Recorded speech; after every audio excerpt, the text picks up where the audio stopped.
Bonjour à tous, soyez les bienvenus sur ce plateau de Midi d'Afrique. Eh bien, nous vous souhaitons une très bonne journée internationale de la femme. C'était hier, mais aujourd'hui encore, on va réitérer nos voeux car c'est très important de respecter les droits de la femme. Alors, au menu de ce magazine, on sera avec notre consultant de ce jour, le pasteur Likré. Aujourd'hui, on va encore parler de prier avec la parole car c'est très important pour nous. Et pour finir, on va donner la parole à tous nos annonceurs afin de leur permettre d'annoncer leurs différents événements. Tout de suite, on y va avec la musique, le temps de bien s'installer. On va revenir avec notre consultant de ce jour.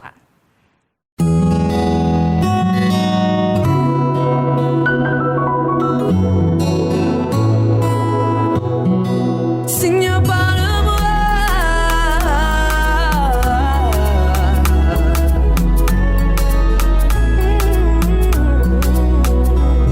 Tu m'as convaincu et je t'ai donné ma vie. Je ne savais pas que le chemin était plein de sacrifices. Moi, tout ce que je voulais, c'était remporter le prix. Mais ma croix devient lourde et de moi, je t'en supplie. Tu m'as dit, fais-moi confiance, je serai ton appui. Mais les épreuves s'enchaînent et Seigneur, je ne te vois pas. Tu m'as dit, fais-moi confiance, je serai ton abri. Mais les épreuves s'enchaînent, Seigneur, je ne te vois pas. Seigneur, parle-moi. Ils veulent faire mentir tes promesses, Seigneur, parle-moi. Guide-moi. Le chemin semble obscurci, Seigneur, guide-moi. Tu es pour toi, je ne saurais vivre sans toi. Même si la promesse est là, moi je veux croire. Ce que je sais, c'est que ton amour pour moi n'a point de limite, c'est vrai. Toi mon premier amour, oh Saint-Esprit parle-moi. Je veux entendre ta voix, parce qu'il n'est jamais trop tard pour revenir vers toi. Tu m'as dit fais-moi confiance, je serai ton appui. Mais les épreuves s'enchaînent, Seigneur, je ne te vois pas. Tu m'as dit fais-moi confiance, je serai ton abri. Mais les épreuves s'enchaînent, Seigneur, je ne te vois pas. Seigneur, parle-moi. Ils veulent faire mentir tes promesses, Seigneur, parle-moi. Guide-moi. Le chemin semble obscurci, Seigneur, guide-moi. Oh yeah.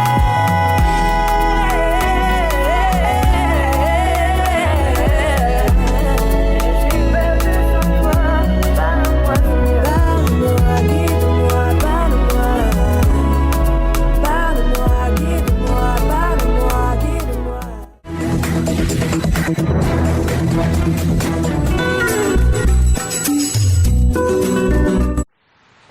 Nous sommes avec notre consultant de ce jour, le pasteur Likré, et nous parlons d'un thème très important, et bien, prier avec la parole. Bonjour papa. Bonjour. Comment ça va? Ça va très bien chez toi. Ça va très bien. Alors la semaine dernière, nous étions sur ce thème, prions avec la parole. C'est ça. D'accord. Et nous allons continuer toujours sur ce même thème. Oui, oui. D'accord.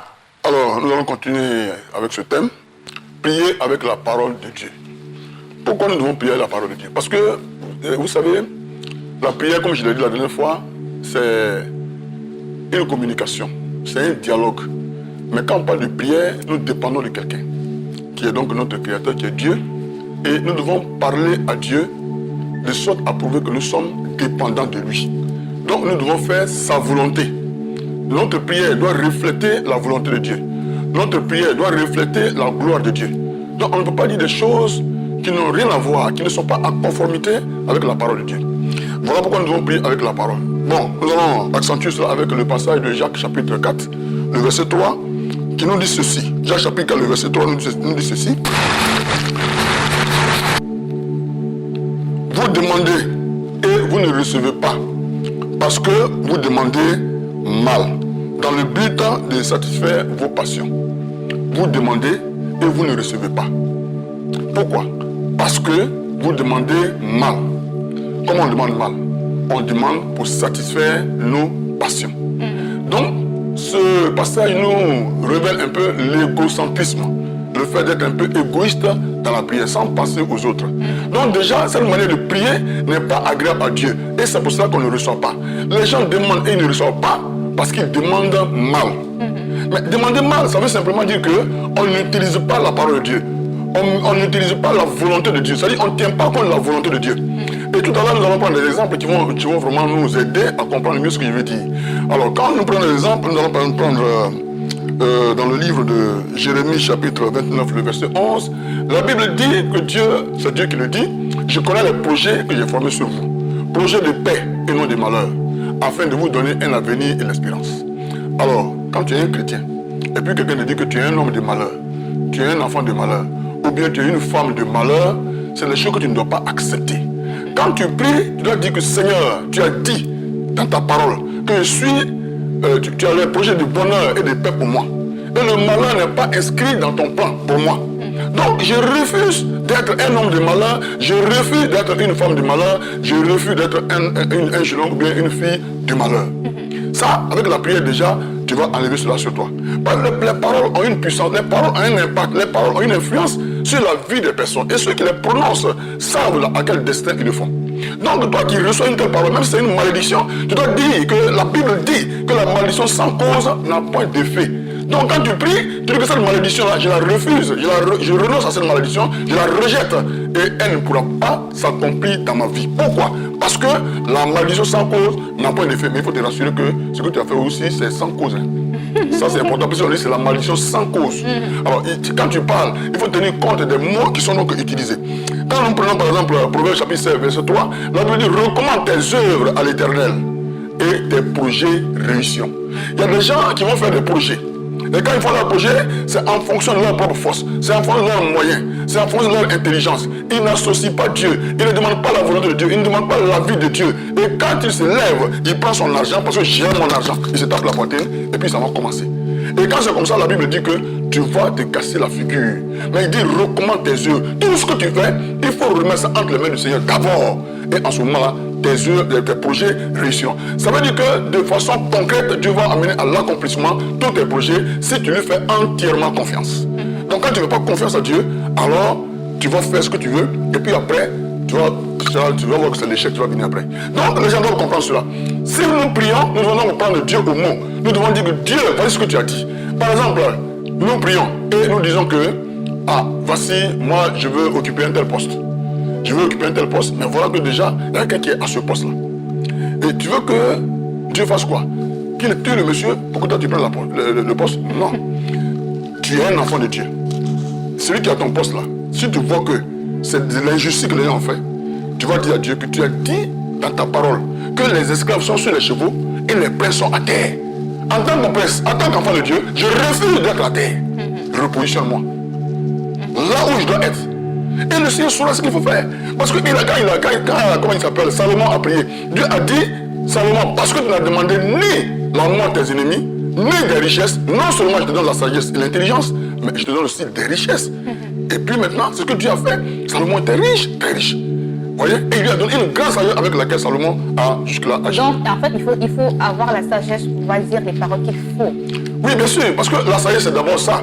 La sagesse, c'est d'utiliser la parole de Dieu. La sagesse, c'est de connaître la parole de Dieu. C'est la connaissance de Dieu déjà. La connaissance de Dieu nous amène à être sages. Voilà. Donc, si on n'est pas sage, il y a des choses qu'on va demander à Dieu et qui vont passer à côté. Alors, quand je dis de prier avec la parole de Dieu, c'est dans le but d'être exaucé par Dieu. Parce que c'est Dieu qui nous exauce. Alors, voici une parole. La Bible nous dit quoi? Dans Luc chapitre 10, verset 19. Il dit, je vous ai donné le pouvoir de marcher sur les serpents et les scorpions, sur toute la puissance de l'ennemi et rien ne pourra vous nuire. De sorte que si quelqu'un avait des projets de destruction, des projets de mort sur ta vie, des projets de maladie, d'accidents, ces genre de choses-là, tu les contrecarres. Tu dis, j'ai le pouvoir de dominer sur les projets des méchants. Rien ne peut me nuire. Même si on te dit que tu as telle maladie, tu dis non, moi, rien ne peut me nuire. Dans mon corps, il n'y a pas de maladie. Pourquoi? Parce que quand vous lisez Ésaïe chapitre 33, le verset 24, la Bible dit qu'aucun habitant de ce pays ne disent je suis malade. Et ils parlent des Sion, ils parlent des enfants de Dieu. Donc qu'on ne dise pas je suis malade. C'est-à-dire la parole que je déclare, elle a un pouvoir. La parole que je déclare a une force, elle a une puissance. Donc ce que je déclare sur ma vie, c'est ce qui va s'accomplir. Donc si c'est comme ça, il doit faire quoi? Il doit déclarer les bonnes choses sur ma vie. Quand les gens le font souvent, ils disent non, bon, les gens font les choses comme si... Non, c'est vrai que dans la réalité, on peut tomber malade. Mais si moi je dis que je ne vais jamais tomber malade, je ne tomberai pas malade. Tout dépend de ce que je dis et c'est ce qui est dans ma mentalité. Et il faut qu'elle soit il faut qu'elle soit en conformité avec la parole de Dieu. Comment nous devons prier avec la parole de Dieu? Utiliser la parole de Dieu en fonction de la situation. Parce que la prière, comme je l'ai dit, ce n'est pas une récitation. La prière, c'est par rapport aux circonstances. La prière, c'est par rapport à la situation. La prière, tu veux sortir d'une situation et tu demandes l'intervention de Dieu. Mais pour que Dieu intervienne, il faut que tu fasses sa volonté. Pour que Dieu intervienne, ce que tu lui dis, il faut qu'il sache bien de quoi il s'agit. 1 Jean chapitre 5, le verset 14, il dit quoi? Il dit, tout ce que vous allez demander, vous le recevrez pourvu que vous le demandiez avec la volonté de Dieu. Ça veut dire que tout ce que nous allons demander sans la volonté de Dieu, d'avance, va connaître un échec. Donc nous devons prier avec la parole de Dieu. Regarde par exemple, quand Dieu dit, je l'ai dit la dernière fois, l'homme quittera son père et sa mère et s'attachera à sa femme. Les deux deviendront une seule chair. Mais quand vous êtes une seule chair, est-ce qu'il y a encore une autre femme qui va venir? Est-ce qu'il y a encore un autre homme qui va venir? Non. C'est deux personnes qui font une seule chair. Bon, maintenant, on va parler de polygamie. Les gens vont vouloir se marier à plusieurs femmes, mais le Seigneur a déjà proscrit cela. Donc il n'est pas question de demander une deuxième femme à Dieu, il n'est pas question de demander une troisième femme, ou alors même de dire à Dieu, je veux le mari de celui-là, je veux celle-là, je veux la femme de celui-là. Tu ne peux pas convoiter la femme de ton prochain. Mais en le faisant, déjà, ce n'est pas une bonne prière. Le fait de dire que son mari n'a qu'à la laisser, puis moi je vais la prendre. Ou bien sa femme n'a qu'à le laisser, puis moi je vais le prendre. Ce n'est pas une bonne prière. Dieu ne pourra pas exaucer cela. C'est cela. D'accord, papa. Alors, vraiment, merci beaucoup pour cette parole. Désormais, on va prier non seulement avec sagesse, mais avec aussi la parole de Dieu. C'est cela. La parole de Dieu. D'accord. Merci, papa. Nous allons souffler un temps soit en musique et on ira avec Espace Annonce.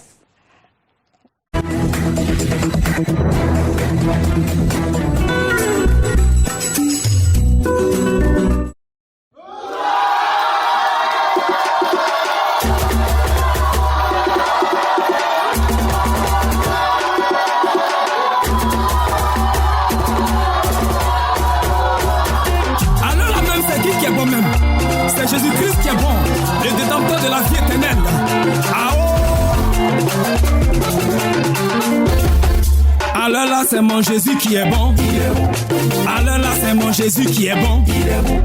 Alors là, c'est mon Jésus qui est bon.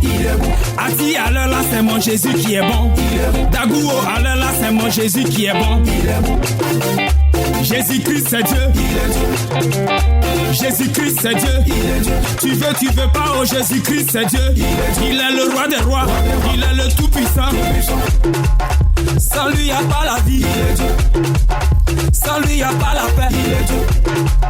Célébrer Jésus, célébrer Jésus. Il faut l'acclamer, il faut l'acclamer en poussant des cris de joie. Il faut le louer, il faut le louer. Allez là, c'est Jésus qui est bon. Allez là, c'est Jésus qui est bon. Allez là, c'est Jésus qui est bon. En tout cas, il faut le célébrer, célébrer. Allez là, c'est Jésus qui est bon, nous faut. Allez là, c'est Jésus qui est bon. Allez là, c'est Jésus qui est bon. En tout cas,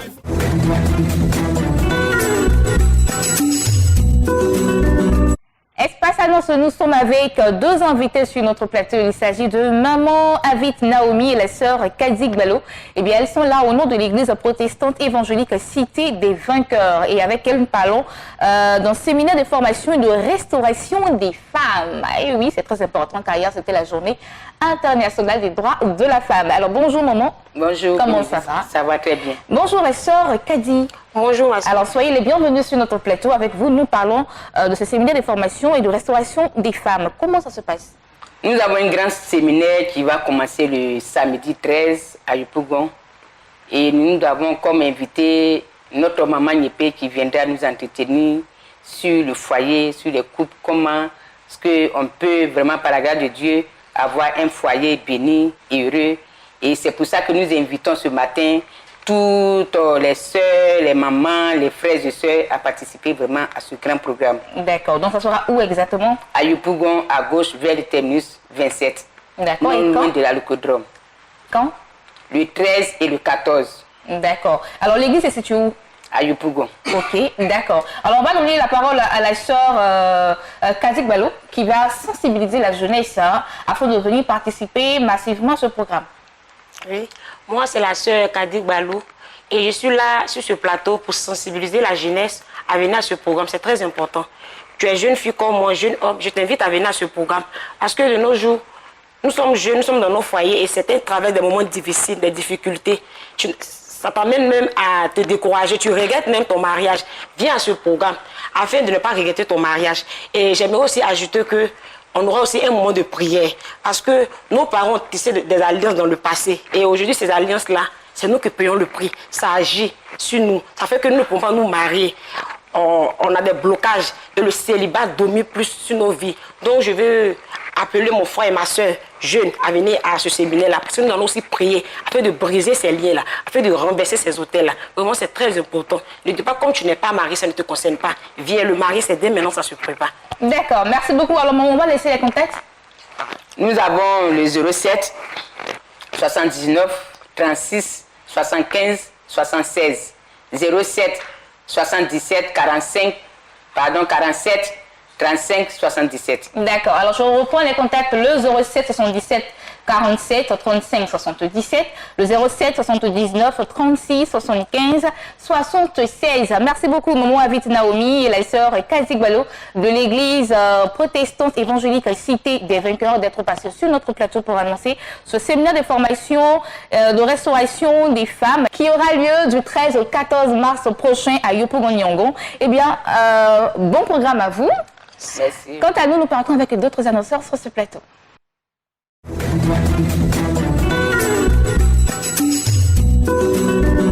Nous sommes avec les chantres Jésus et Michael. Et bien, ils sont là pour nous annoncer leur conseil live. Bonjour, frère Michael.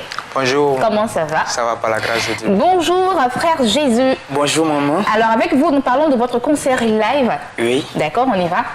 Nous sommes là ce matin sur ce plateau pour annoncer un grand événement qui est le concert de Jésus et Michael qui va se tenir le 13 mars à Yamsokro, à l'auditorium du lycée Mami Adjoa. Donc nous sommes là ce matin pour inviter les enfants de Dieu, le corps du Christ, à venir glorifier le Seigneur avec Jésus et Michael. D'accord. J'aimerais savoir, vous avez combien de titres sur votre album? 11 titres. D'accord. Et le morceau phare, c'est? Le morceau phare, c'est « Je me tiens dans ta présence, Seigneur ». D'accord. Alors, tout à l'heure, on va déguster un temps soit peu, on a capé là ce titre-là. On va aller avec le frère Michael. Oui, bon. Alors, on vous écoute à propos de votre concert. Qu'est-ce que la jeunesse doit savoir?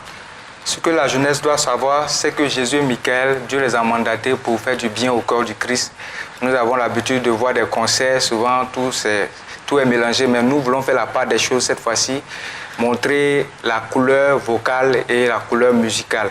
Nous voulons faire la part des choses, nous voulons offrir un concert live aux enfants de Dieu. Comme nous savons le faire tous les jours, nous faisons les acapellas, nous faisons aussi la musique. Donc nous voulons faire la part des choses, nous voulons que quelqu'un qui est stressé, quelqu'un qui est malade, comme David en son temps pouvait guérir Saül avec la harpe, nous voulons guérir les populations de Yamsokro ce jour du 13. Donc nous invitons quelqu'un à être là ce jour-là. D'accord. Et qui seront les chantres invités? Bon, nous avons pour parrain artistique le chante Nestor David qui est notre père spirituel et nous avons le chante invité encore. Nous avons un chante invité qui est au niveau de Yamsokro, Maestro Philippe et le chef du village Raoult. D'accord. Alors comme je le disais tantôt, hein, frère Jésus, on va déguster un temps soit peu le morceau phare de votre album. On y va. Je me tiens dans ta présence. Je me tiens dans ta présence. Je sais que dans ta présence, les montagnes se déplacent. Moïse, dans ta présence, la mer rouge s'est divisée. Je me tiens dans ta présence. D'accord. Alors, la suite, ce sera pour le 13 mars 2021 au lycée Mami Adjoa de Yamsokro. On va laisser les contacts, frère Jésus. Je rappelle qu'il y a des tickets. OK. Voilà. Éducation à combien? 1000 francs et VIP 2000. D'accord. Les contacts? Les contacts, nous avons le 07 08 55 51 03.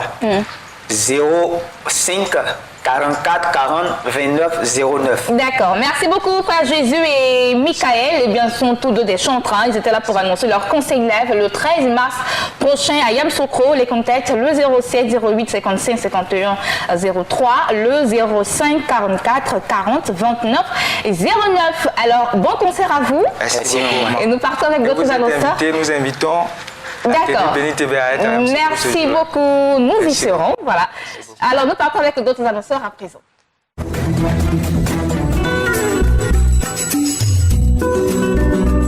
Nous sommes avec notre dernier invité de ce jour, le révérend prophète Odessi Frédéric du Centre international des oracles. Avec lui, nous parlons d'une grande veillée de prière. Bonjour révérend. Bonjour. Comment ça va? Ça va pour la radio. Alors, on vous écoute pour votre grande veillée de prière. Ok, depuis un certain moment, nous passons sur les antennes de Béni TV pour annoncer ce grand événement. Un événement à ne pas oublier. Ce vendredi, on ne dit plus le vendredi, mais ce vendredi, parce que dans 3 jours, ce grand événement aura lieu à l'espace de la parole Engrais Djibi, 8e tranche. Toi qui ne connais pas, tout à l'heure, je vais donner mes contacts pour que tu puisses m'appeler et que je puisse mieux t'orienter. Mais si tu es en train de manger, arrête de manger. J'ai une bonne nouvelle à t'annoncer. C'est que ce jour-là, Dieu a décidé de changer ta vie. Dieu a décidé de te ramener dans sa bergerie. Parce que lui-même, il est le bon berger. Il veut t'accorder sa paix. Il veut t'accorder la guérison. Toi qui n'es pas encore converti, viens ce jour-là. Dieu va changer ta vie. Toi qui es malade, qui souffre, tu ne sais pas quel sens souffrir. Oui, tu n'arrives pas à joindre les deux bouts. Viens ce jour-là. Oli David, le prophète Oli David qui n'est plus à présenter, c'est mon invité spécial. Il sera là pour donner le réma de chaque personne. Moi aussi, je serai de la partie pour vous annoncer vraiment les rémas spirituels. Dieu va changer la vie d'une personne. Envoyez les malades, toutes sortes de maladies dites incurables. Viens, car tu verras la gloire de Dieu. Jésus a dit, ne t'ai-je pas dit que si tu crois, tu verras la gloire de Dieu. Viens avec ta foi, tu repartiras certainement avec ton miracle. Car Jésus est le même hier, aujourd'hui, éternellement. Amen. Alors, ce sera pour ce vendredi 12 mars à partir de 21h et dimanche à 14h à l'espace La Parole. Oui, à l'espace La Parole. Ça va débuter à 21h, mais nous demandons aux gens de venir vite. Parce qu'il y aura du monde. Nous attendons plus de 1000 personnes. Viens avec ta famille, tes collègues, tes amis, connaissances, tout le monde. Parce que ce jour-là, quelque chose de miraculeux va se produire au nom de Jésus. On va laisser les contacts pour finir. Les contacts plus 225 2 x 07 46 14 81 plus 225 01 51 74 42 81. Viens, car Jésus-Christ n'a jamais changé. Ce qu'il a fait dans le temps passé, il le fait aujourd'hui et éternellement il le fera. Amen. Merci beaucoup, révérend prophète Odessi Frédéric du Centre international des oracles qui était là pour annoncer une grande veillée de prière et de miracles qui aura lieu ce vendredi 12 mars à partir de 21h et dimanche à 14h. Alors les contacts, plus 225 07 07 46 14 81, plus 225 01 51 74 42 81. Alors c'est tout pour ce jour. J'ai été très heureuse d'être des vôtres. On se retrouve demain 12h GMT. D'ici là, portez-vous bien. Et encore une fois, bonne journée internationale de la femme. Au revoir.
Onya,